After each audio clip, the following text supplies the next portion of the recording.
This is our portable energy storage device's main control panel. It adopts highly integrated design and incorporates 3 power modules, 48 volts to 24 volts, 24 volts to 12 volts, and 48 volts to 12 volts, ensuring a variety of power supply options for our device. Unlike most panels on the market, our front panel supports an input of 16 series lithium iron phosphate battery packs, which means 48 volts. Of course, with a simple circuit modification, it can support the common 8 series 24 volts input, making the input voltage range adjustable and customizable.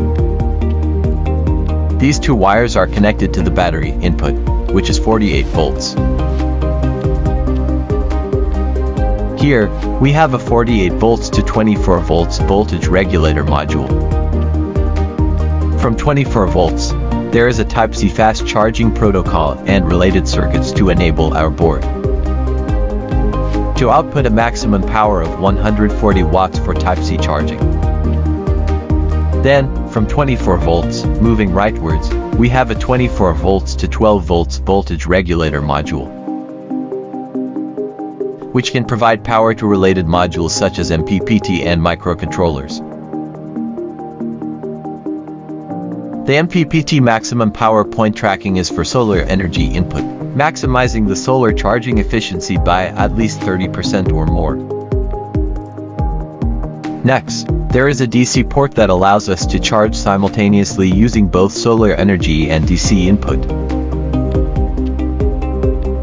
This portion of the board is responsible for displaying relevant device operating statuses and other information. Further, we have a boost circuit, which increases the input from solar energy and DC, charging to 58.9 volts for charging our lithium iron phosphate batteries.